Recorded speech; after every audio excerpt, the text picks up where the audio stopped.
Hi there, sir. Hi there, Mr. Faraz. Could you just please take a seat? Oh, thank you. Obviously, you know that you're here for the interview for the role of area manager at Aldi. Yeah. So let's just get this interview started. Could you start by telling me a bit about yourself? Well, my name's Faraz, Hmm? and I'm just graduated from University of Central Lancashire Right. here at Preston. Preston, Preston, yeah. And I studied. Well, I did a foundation degree for 2 years, which was at the Burnley campus. But then I did my top-up year in a BA honours in business and management, and what grade did you get I for? got a 2-1. 2. Great.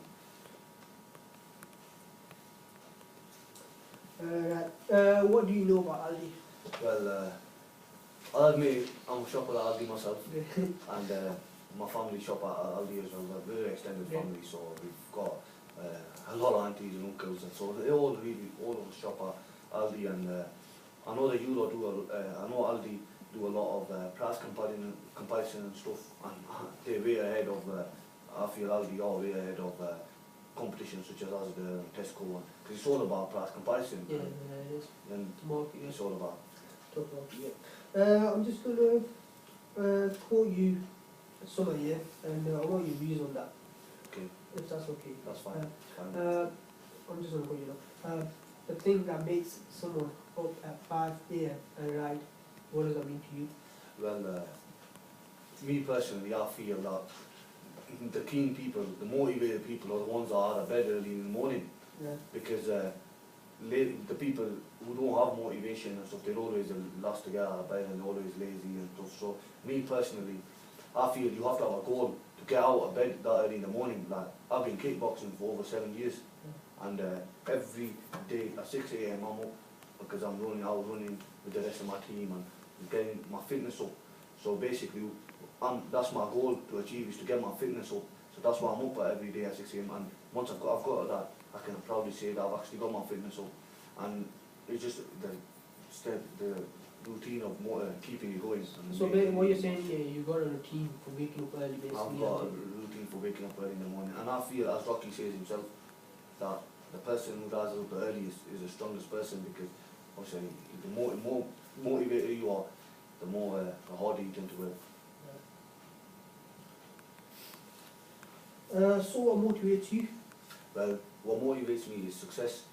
So like, the whole reason I was up at 6 AM every morning was because I was motivated for success, because I wanted to be successful in having my fitness up and competing in all of these competitions and stuff. And the whole reason I did my degree as well, and because the whole reason I did my degree is because I wanted that success of actually achieving something, actually finally achieving my degree. So I know that you have to put in the work to get the success, which is, because the feeling of success is what actually motivates me, because I like the feeling of success and helping other individuals achieve success. Right, you said that you can motivate yourself and everything, yeah. How would you motivate others? Well, I motivate others by not pinpointing them out on anything, because I know I'm not giving disrespect to anyone who does the thing, because everyone has different ways of like motivating people or managing other people. But I feel that instead of picking up the person's bad points, he might have more bad points than good points, but the smaller good points, if you were to give him a little praise on that, the person always tends to work harder and tends to feel motivated and tends to feel worth something. Because if you're always criticising the person and not giving him that extra thing, you'll always I was for 2 years I was teaching on weekends kickboxing sessions, and we had a variety of people in that group who were all age ranges, different fitness, different types. Some of them were older, some of them were younger, but some of them didn't have how can I say, they weren't as fit as others. Yeah, experience, something like that. The only thing that kept them going, how I tend to motivate them is, I've said, alright, yeah, good, keep them positive, give them good stuff, and leave the bad points. But tell them about the bad points, but approach them in a different way about the bad points. Yeah, but you didn't mention your kickboxing experience here. Yeah. I believe you just want to keep it personal. Yeah, no, that was how was the experience? Like, talk a bit more about that, because how long do you work for the kickboxing? So yeah, no, but I did that on a personal level. Alright. But I did that personally, and that was just voluntary as well, so it was just out of interest. To be honest and with how you. was the experience like? The experience was good. Seeing youngsters who got like no hope of getting anywhere, who instead of them being out on the streets and stuff, you might as well have them in the gym and getting them doing stuff, and rather than just standing on street corners and wasting time. To be honest. How well can you get along with others? Well, I consider myself as a friendly and approachable person, and a socialisable person who doesn't like. I've got a friend circle who doesn't like keep or say, oh, I'm only going to talk to my friends, or I'm only going to socialise with my friends. I'm only going to be friendly to the people I know. I always tend to keep myself, I don't know, looking more approachable and more. And I want to approach people and get to know people, and regardless of, I haven't got no issues with gender or race or ethnicity or that, regardless of that stuff. So what do you know about management? Management, well, I've covered a few units while studying in my business degree about management. Management is basically how you manage, like, well, in a business term, management could be managing something. But in business term, it could be managing a group of staff, like giving orders and ensuring things are done on time. So it's basically like a football team. The captain could be the manager of the other 10 footballers on the field. So his decisions, his stuff. So it's just the way you manage people in doing stuff. What are your thoughts on responsibility? I feel responsibility is a very important element of not just in a professional workplace, but on a personal level as well. Because even in a person who has responsibility in a workplace is responsible for others. Like a manager will be responsible for the rest of his staff. So he has that responsibility of keeping his staff in order and making sure they're completing their tasks and stuff. And in personal life or in normal life, it could be a father who has responsibility over his children. So he's responsible that they get fed on time and they have clothes somewhere decent to wear, they have a shelter. All of this stuff is responsibility.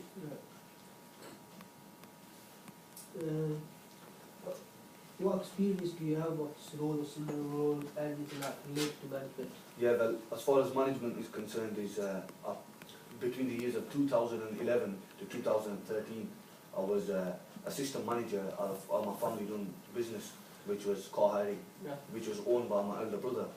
And I was the assistant manager, so whenever my brother wasn't around, I was tending to make all the decisions and helping him out. But with the, obviously with the approval of my brother, I was managing nearly all aspects of the business. But when I was put to my greatest test is when I feel that I was put to my greatest test, and where I gained the most experience was when my brother went on holiday, and he was away for 12 days, and for them 12 days he left me in charge of all aspects of the business, which included managing 6 members of staff who were in charge of maintaining the vehicles.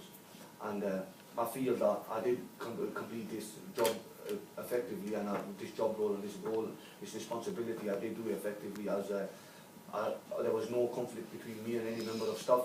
And also my brother did praise me on his return, saying that I did do a good job. And you said you managed 6 people. Yeah. What was the age range of those 6 people, and what were the youngest and what were the old? well, the age range of them 6 individuals was between 20 and 29.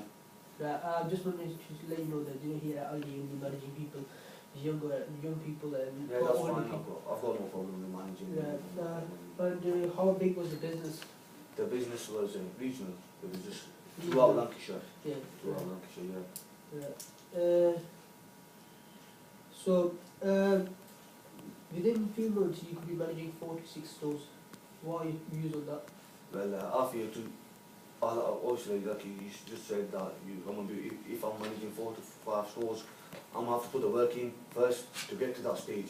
Like they say, you have to start small to get big. Yeah. So I'll put my effort in when I'm starting small and work my way up really. So then by the time if I do get to that stage, and by the time I'm getting to that stage, I'll be motivated, ready, and I feel I'll be able to do it effectively. Yeah. There's something in your comment letter that can just catch my eye.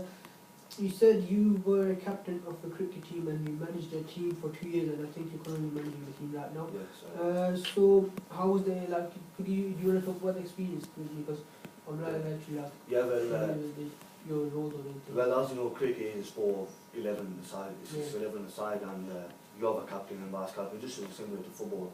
And yeah, I was a captain of that.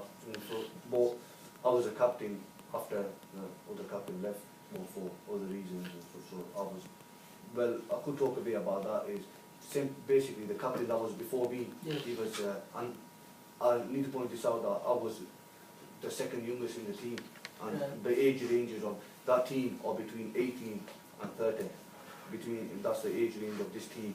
And our previous captain, no disrespect to him at all, he wasn't the best of captains, because he always, I don't know, he didn't like take into account the views of the rest of the team. Yeah. So in any decision such as setting the field, he was quite autocratic. He was always wanted to be the dominating person, and when someone did approach him with a different point of view, he'd always counter-argue it, and it caused frustration between the team, which resulted in the team's performance going down. And then it eventually led to this individual, no disrespect to him, leaving the team because he felt that he was being oppressed. So did someone make him leave the team, or did he just leave No, by himself? he left the team by himself because right. there was choice of his. that was it. Right. Before being the captain, what was your role? What was your role in the team? Well, before being a captain, my role was just a number 3 batsman. Yeah. A number 3 batsman. And how was that like? Before, now I know you're obviously a captain. Like before, how did what responsibilities you have taken now? I mean, Yeah. how has it changed for you? Yeah, well, I feel before, as I say, it's changed for me because before I was just an ordinary member of the team, just like a nobody. But then when my captain did leave, and the team never had a captain, so no one could decide what captain who to decide as the captain. But then I need to point this out that the rest of my team is the one that appointed me as the captain, because they felt that I'd be a suitable candidate for the captain, and I didn't even put myself forward for it. They felt that actually, and because I'm motivated by success and stuff, so I didn't give myself that role, and I went into there, and I need to point out that we've won over 5 cups in the last 2 years. We've won over 5 under my captaincy. Now we're just going to conduct a small role play, and basically you're going to pretend you're a manager of a branch, Ali branch, and I'm going to come in as an argumentative person, Okay. who's having trouble with another person in the team, and I just want you to resolve the issue, and I'll give you the scenario as we go on. Okay, no problem. That's fine. So just Okay, no problem.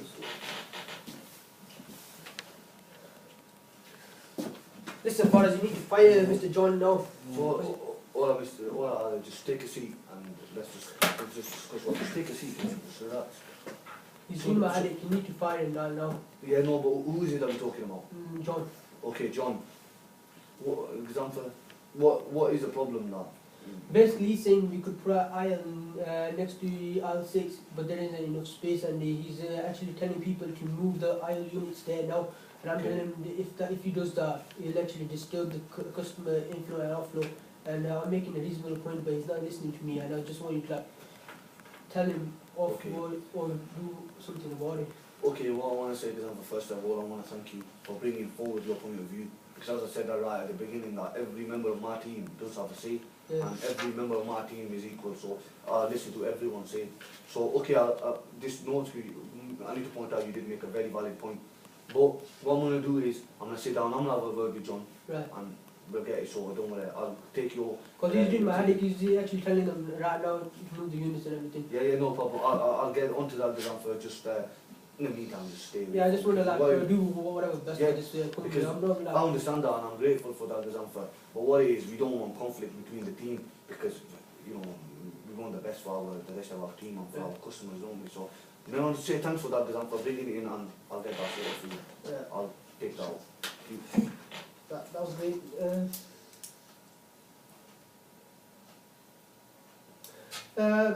So, as you can see, the job is a nationwide job, and it's going to be, you might be traveling a lot, and I just wanted to know, do you have a clean driving license, or do you have ways to transport, and Yeah, you know what I mean? I've held a clean driving license for 2 years. Yeah. And so 2 years. And you haven't got any like other criminal convictions No, on you or no, anything no, like that? no.